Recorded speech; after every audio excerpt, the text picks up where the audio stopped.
The governance process for Zcash upgrades, first of all, is evolving because Zcash started as this project launched by our company, and our companies continued to innovate and develop it.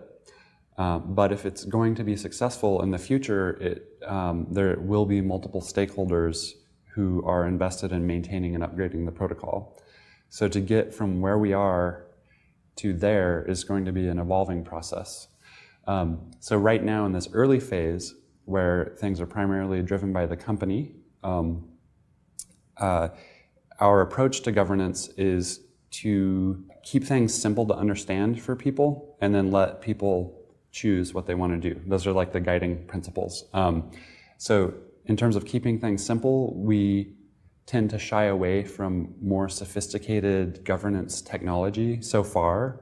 The community may want some of that, but we don't have any blockchain voting or upgrade activation signaling or anything like that. We just have a very simple approach, which is when we propose an upgrade, we describe it, design it, implement it, and then ship it. And when we ship it, we code it up so that it won't activate for several months.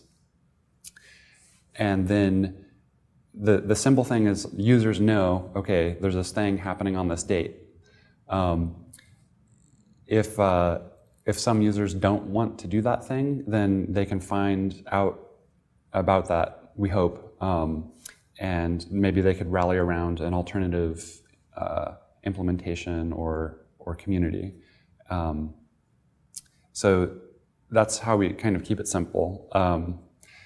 And the first upgrade that just activated is called Overwinter, and our entire focus there is we're anticipating in the future there could be a contentious upgrade where some community will want to take the chain one way and some may want to take it the other way.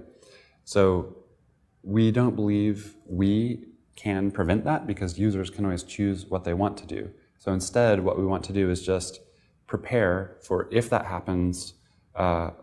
We want users to be as safe as possible. So ways to be safe include avoiding confusion about which software or services are supporting which side of a potential split. And also, technically, when the split happens, making sure the software can't be confused about differences on the chain. So there's two technical things that come to mind immediately. So one is if there were a split in the future and a user issues a transaction on one particular child chain, that transaction will not be valid on the other child chain. So there's no confusion for the user about which system they would be interacting with.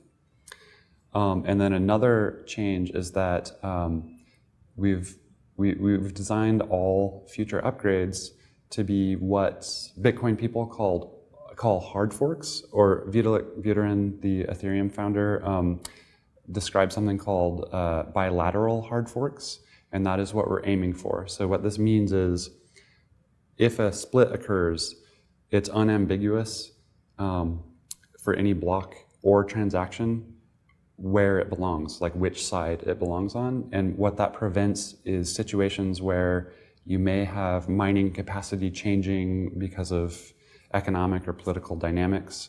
And when that happens, some of the nodes